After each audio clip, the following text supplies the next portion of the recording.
할렐루야. 오늘 추운 날씨 속에서도 이렇게 하나님 전에 나오셔서 살아계신 하나님께 영광을 돌리시는 우리의 은혜 가족들, 여러분의 삶의 자리 가운데 임마누엘의 은총이 늘 함께 하시기를 주님의 이름으로 축복합니다.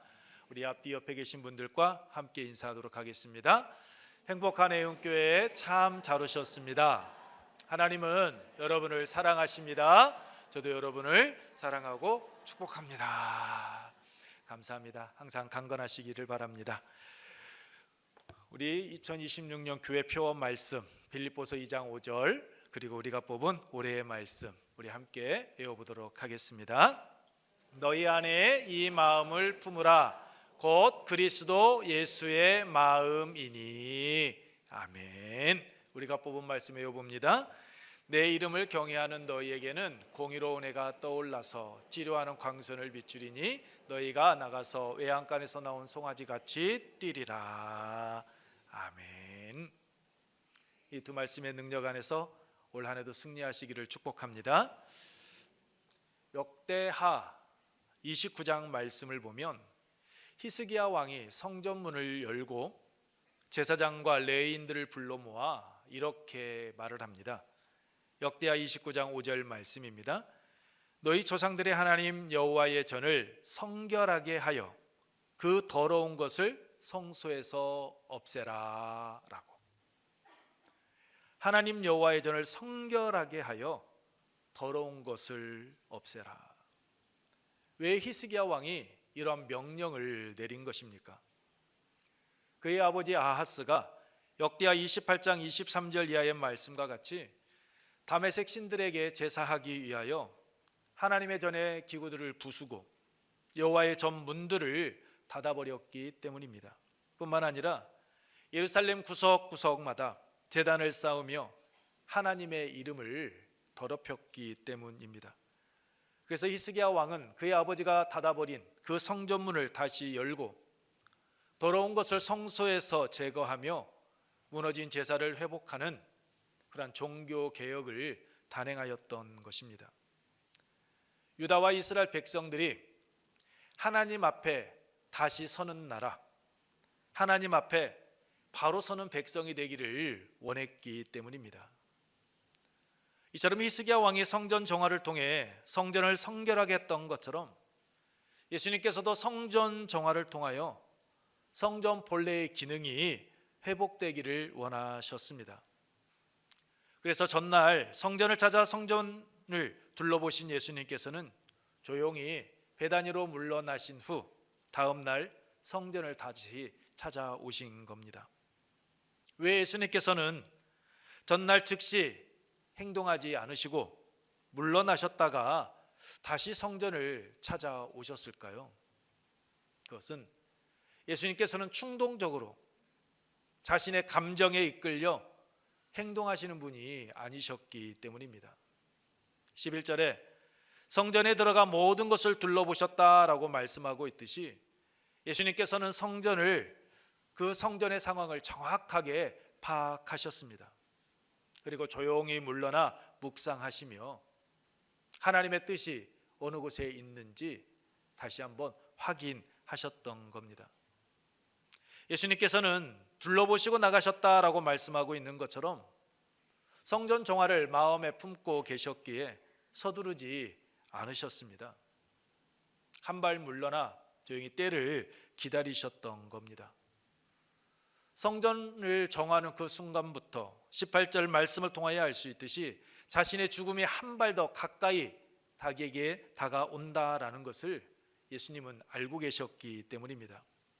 그러므로 예수님께서 성전을 깨끗하게 하신 이 정화 사건은 분노나 충동에 의해서 이루어진 것이 아니라 예수님께서 십자가를 질 각오를 하고 결단을 하고 행동으로 옮기신 사건이었던 겁니다. 결단이 서신 예수님께서는 본문 15절로 16절 말씀과 같이 예루살렘에 들어가신 후 바로 성전에 들어가 성전에서 매매하는 자들을 내쫓으시며 돈 바꾸는 자들의 상과 비둘기 파는 자들의 의자를 뒤엎으셨습니다. 뿐만 아니라 아무나 물건을 가지고 성전 안으로 지나다님을 예수님은 허락하지 않으셨습니다.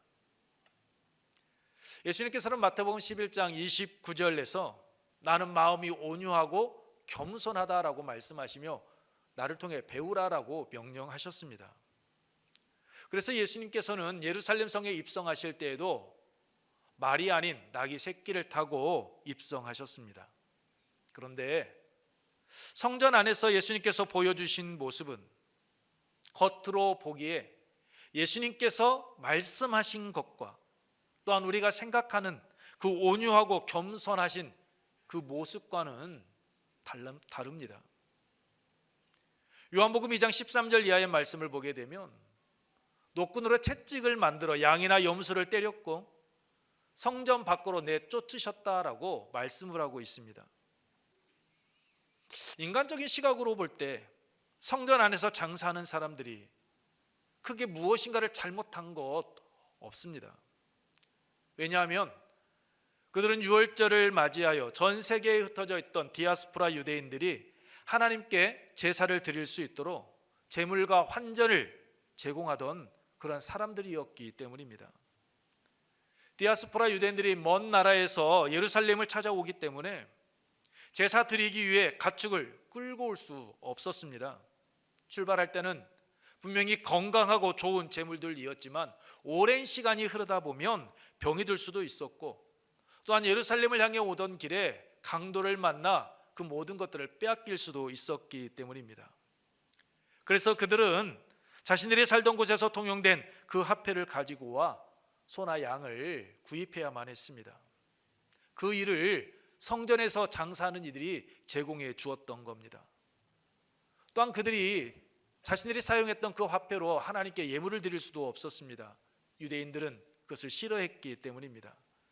그래서 디아스포라 유대인들은 자신들이 가지고 온 화폐를 성전에서 통용되는 하나님께 예물로 드릴 수 있는 그 화폐로 바꾸어야만 했습니다. 높은 환전 수수료를 지불하면서 그 일을 행하였던 겁니다. 그러므로 성전에서 양이나 소를 팔고 환전을 해주는 일은 제사를 드리기 위해서 먼 나라에서 온 이들을 그들의 수고를, 그들의 시간을, 노력을 절약하게 하는 아주 좋은 일이었습니다. 게다가 이들은 자기 마음대로 그 예루살렘 성전 안에서 장사하는 이들 아니었습니다. 합법적으로 대제사장에게 허락을 받고 그리고 그들에게 상당한 대가를 지불하고 장사하는 이들이었습니다. 그런데 문제가 여기에 있었던 겁니다.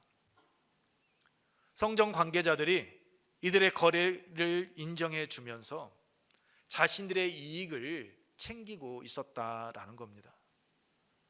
그로 인하여 성전이 마치 시장터와 같은 장소로 변해버린 것입니다. 예수님께서 문제 삼으신 것이 바로 이것입니다. 그 상인들의 존재 자체가 문제가 아니라 성전이 본래의 의미를, 본래의 목적을, 본래의 모습을 상실해 가고 있었기 때문입니다. 예수님께서는 장사하는 것을 미워하신 것이 아니라 성전 본래의 기능을 잃어버린 것을 보고 예수님은 마음 아파하셨던 겁니다. 그래서 17절에서 이렇게 말씀하십니다. 우리 함께 읽겠습니다. 이에 가르쳐 이르시되 기록된 바 내 집은 만민이 기도하는 집이라 칭함을 받으리라고 하지 아니하였느냐. 너희는 강도의 소굴을 만들었도다 하시매. 너희는 강도의 소굴을 만들었다라고 말씀하십니다. 여기서 말씀하신 강도의 소굴은 그 강도질을 하는 곳, 그 장소를 말하는 것이 아닙니다. 강도질을 한 뒤 숨어 들어와 안전하다라고, 괜찮다고 여기는 그 장소를 뜻합니다. 죄를 범하는 현장이 아니라 죄를 합리화하며 스스로 나는 괜찮아, 나는 안전해 라고 착각하는 그런 은신처를 의미합니다. 예수님께서 말씀하신 이 강도의 소굴은 에레미야 7장 11절 말씀을 인용하신 것인데, 에레미야 시대 이스라엘 백성들은 그들의 삶의 자리에서 불의와 우상 숭배를 행한 뒤 성전에 들어왔습니다. 그리고 성전에 와서 말합니다. 우리는 괜찮다. 나는 괜찮다. 그들은 성전을 하나님 앞에 서는 자리요, 자신의 죄를 회개하고 고백하는 장소가 아닌 자신들의 죄를 면제받는 장소로 그들은 생각하고 있었던 겁니다. 성전에서 죄를 버리고 끊어내려 하지 아니하고 오히려 성전을 찾음으로 인해서 자신들이 지금까지 지었던 그 죄를 덮어버리는 장소로 그들은 만들어가고 있었던 겁니다. 성전이 하나님을 만나는 장소가 아니라, 자신의 죄를 고백하는 장소가 아니라 자신이 지었던 그 죄를 숨기는 장소로 삼아버린 겁니다. 성전에 오면 괜찮아, 내가 잘못했던 거 제사 드리면 됐지 뭐, 이들은 이렇게 생각하며 자신의 삶의 모습은 변화되어지지 않은 채 자신의 양심도 버리고 하나님을 이용하는 장소로 그들은 성전을 만들어 버린 겁니다. 그런데 이러한 모습이 수백 년이 흘렀음에도 불구하고 변하지 않은 채 여전히 지속되고 있었던 겁니다. 더 나아가 자신들의 이 실속을 챙기는 그 장소로 성전을 만들어 버린 겁니다. 그래서 예수님께서는 예루살렘 성전의 그러한 모습을 보시고 마음 아파하시며 성전을 깨끗하게 하신 겁니다. 사랑하는 성도 여러분, 예수님께서 예루살렘 성전을 깨끗하게 하신 사건은 그 당시 일로 끝나지 않습니다. 지금도 계속되고 있는 줄로 믿습니다. 누구를 통해서요? 오늘 이 시간 하나님 전에 나와 예배 드리고 있는 오늘 우리를 통하여서 하나님께서는 주님의 몸된 제단을 깨끗하게 만들어가고 계시는 줄로 믿습니다. 서두에 말씀드렸던 것처럼 아버지 아하스 왕이 더럽혀진 성전을 아들 히스기야가 성결케 했습니다.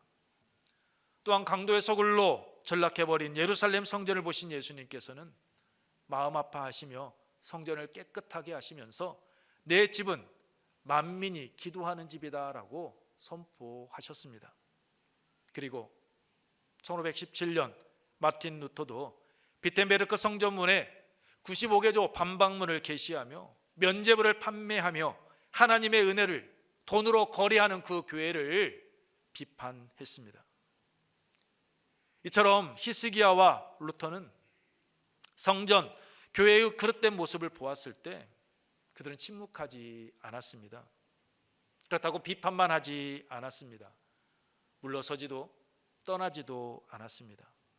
그들은 말과 함께 행동으로 그들은 보여주었습니다. 이처럼 하나님께서는 히스기야와 루터를 통해 주님의 몸된 교회 성전을 포기하지 않으시고 깨끗하게 하신 것처럼 지금 이 순간에도 하나님께서 예비하신 하나님의 사람들, 오늘 이 시간 하나님 앞에 나와 예배드리고 있는 우리들 한 사람 한 사람을 통하여서 성전을 깨끗하게 해 나아가고 계신 줄로 믿습니다. 그렇다면 예수님께서 성전을 깨끗하게 하신 사건이 오늘 우리에게 말씀하시는 것, 의미하는 것이 무엇입니까? 그것은 우리를 깨끗하게 해야 한다라는 겁니다. 왜냐하면 고린도전서 3장 16절로 17절 말씀과 같이 이 시간 하나님 앞에 나와 예배드리고 있는 우리들 한 사람 한 사람이 하나님이 거하시는 성전이기 때문입니다. 고린도전서 3장 16절로 17절 말씀 우리 함께 읽겠습니다. 너희는 너희가 하나님의 성전인 것과 하나님의 성령이 너희 안에 계시는 것을 알지 못하느냐? 누구든지 하나님의 성전을 더럽히면 하나님이 그 사람을 멸하시리라. 하나님의 성전은 거룩하니 너희도 그러하니라. 아멘. 그렇습니다. 하나님께서 거하시는 성전은 이 건물이 아니라 바로 우리 자신입니다.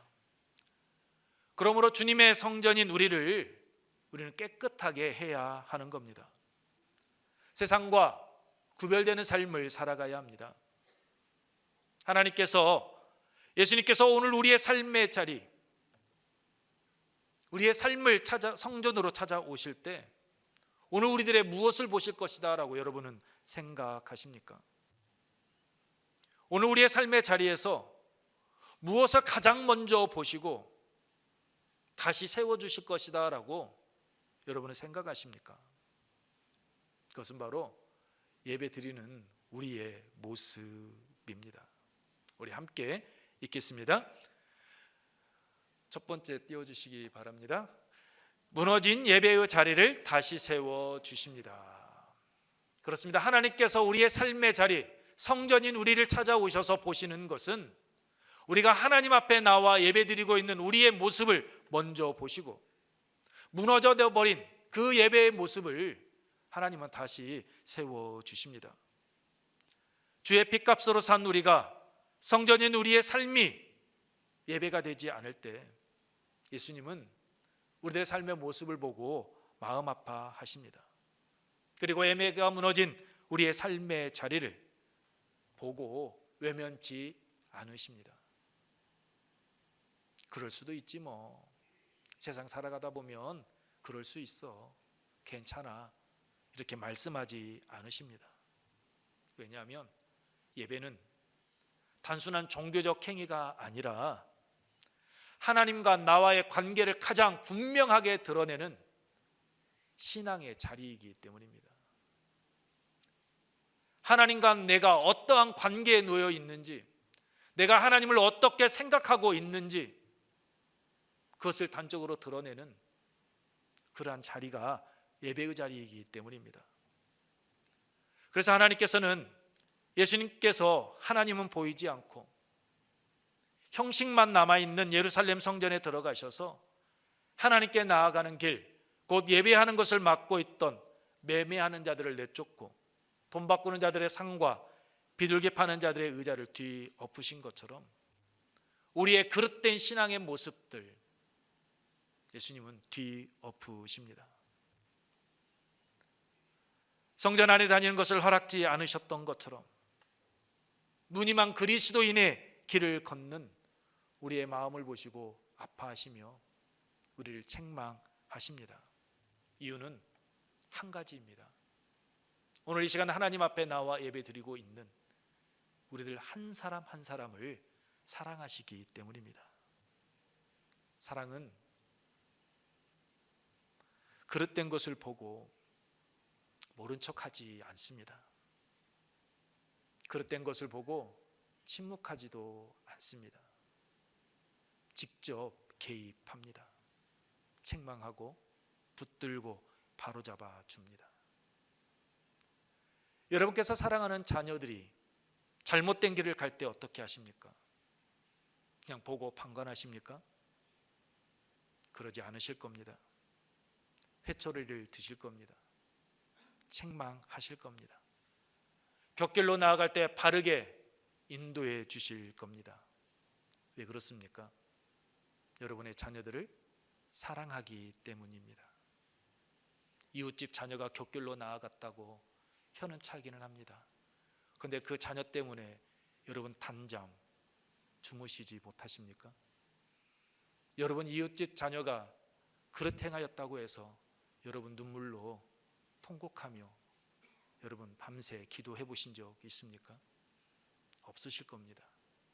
그런데 내 자녀가 곁길로 나아가면 내 자녀가 조금의 실수만 해도 마음 아파합니다.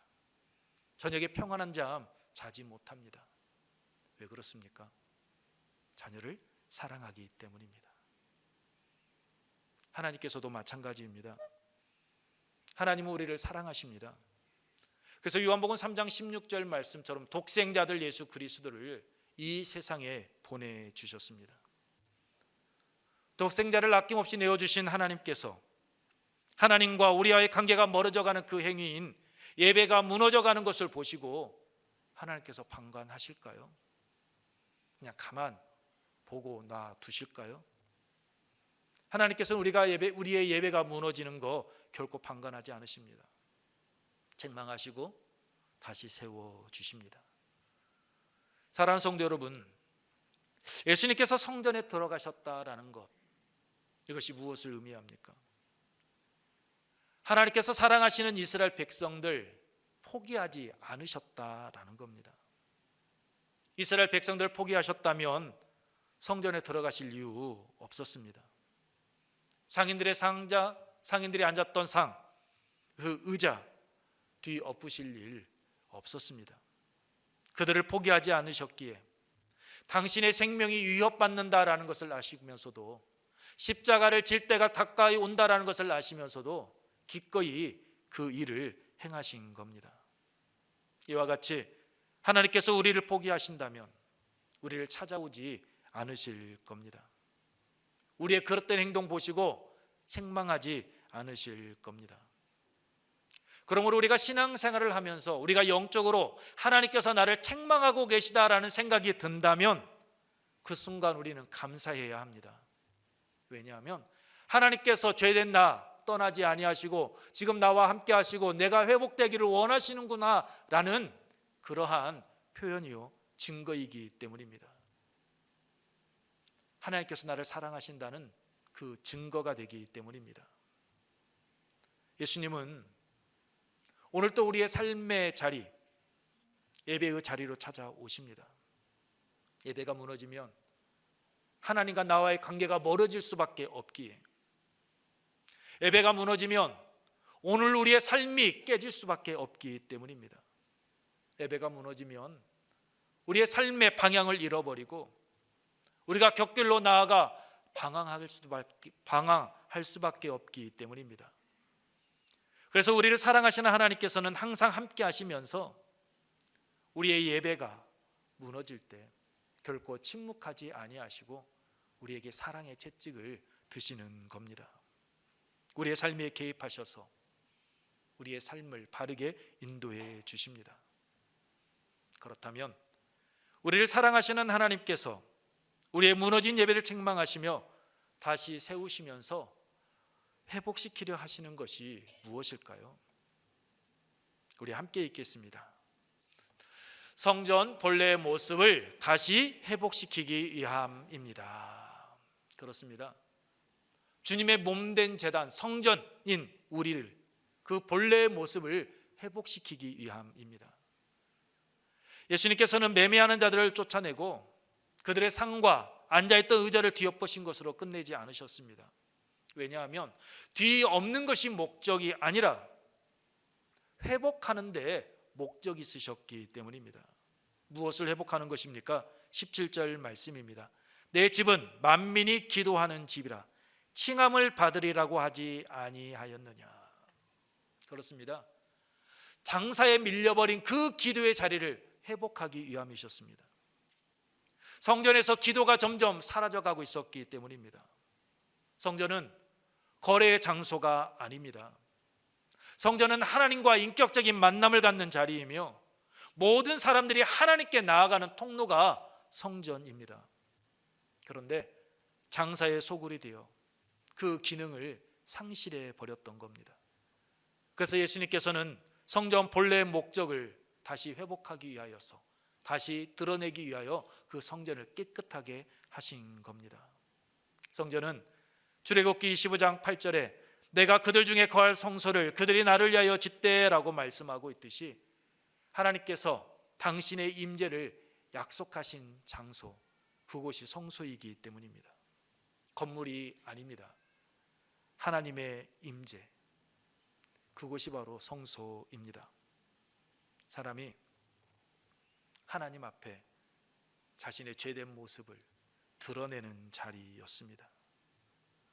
내 집은 만민이 기도하는 집이다 라고 말씀하신 것처럼 모든 사람들이 하나님을 찾고 하나님을 만나는 통로였습니다.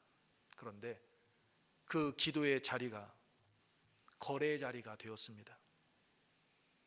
하나님을 만나야 하는 것이 자신의 유익을 추구하는, 자신의 유익을 지키는 그러한 자리가 되어버린 겁니다.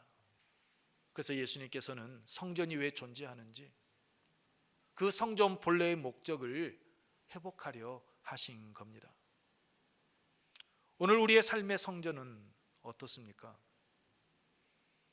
성경은 우리에게 분명히 하나님의 성전이다라고 우리에게 말씀하고 있는데 주님의 몸된 성전인 오늘 우리의 삶의 모습은 어떻습니까?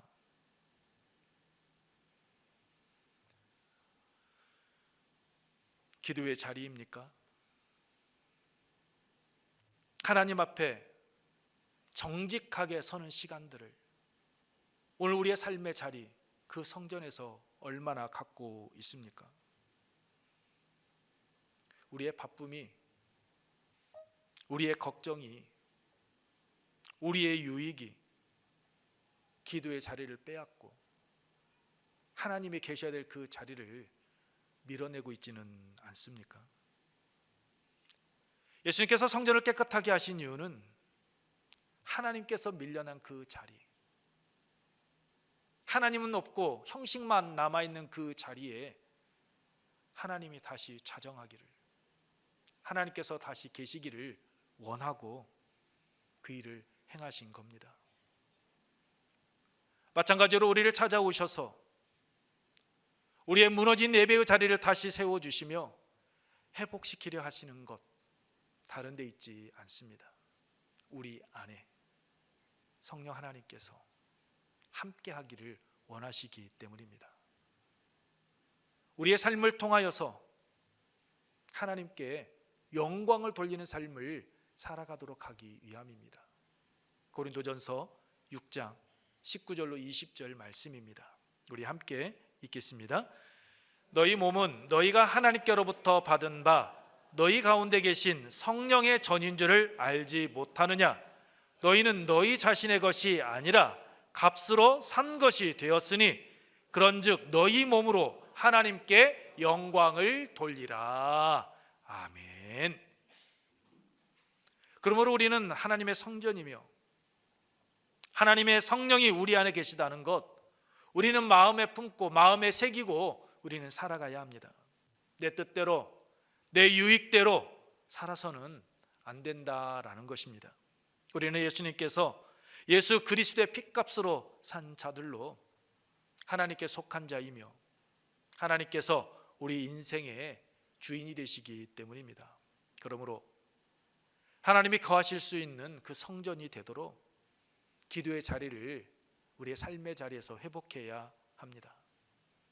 하나님께 영광을 돌리는 삶으로 우리의 삶의 자리가 날마다 새롭게 변화되어져 가야 하는 것입니다. 혹 우리의 삶의 자리에서 하나님의 성전인 우리가 행하는 일들이 하나님보다 앞서고 바쁨과 우리의 습관과 우리의 유익을 추구하는 것들과 나 중심적인 그 신앙이 기도의 자리를 밀어내고 있다면 하나님은 우리와 함께 하시지 못하십니다. 그러한 모습 하나님은, 예수님은 침묵하지 않으실 겁니다. 왜요? 우리와 함께 하길 원하시기 때문입니다.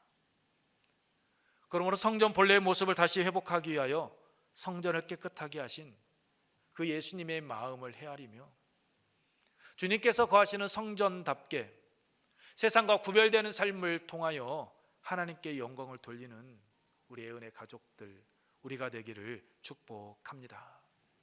말씀을 마치겠습니다.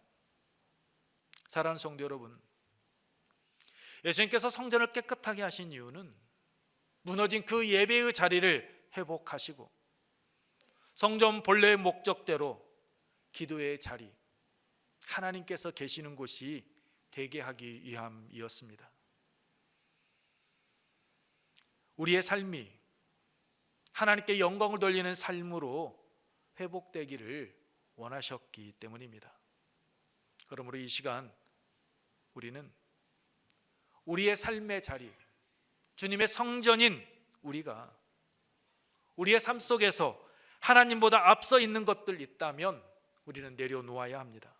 그리고 기도의 자리를 회복해야 합니다. 하나님 전에 나와야 된다라고 말씀드리는 것 아닙니다. 여러분의 삶의 자리에서 수시로 하나님께 묻고 하나님의 뜻을 행하는 삶 살아가야 한다라는 겁니다. 우리의 뜻이 아니라 주님의 뜻을 이루는 삶, 우리의 영광이 아니라 하나님께 영광 돌리는 삶으로 우리는 서기 위해서 끊임없이 우리 자신을 깨끗하게 청소하며 깨끗하게 만들어가야 할 겁니다. 그때 우리의 삶을 통하여서 하나님의 나라가 이 땅 가운데 아름답게 세워져 가게 될 줄로 믿습니다. 이러한 삶을 살아가는 우리의 은혜 가족들 여러분 모두가 되기를 주님의 이름으로 축복합니다. 이제 우리 함께 기도하겠습니다. 기도할 때 우리의 삶의 성전을 깨끗하게 하셔서 주님보다 앞서 있는 모든 것들 내려놓게 하시고 기도의 자리를 회복하여 내 뜻이 아니라 주님의 뜻 이루어가고 우리의 삶을 통하여 하나님께 영광 돌리는 믿음의 삶 살아가게 하옵소서라고 우리 다 같이 정결한 마음 주시옵소서라고 찬양 후에 통성으로 기도하도록 하겠습니다.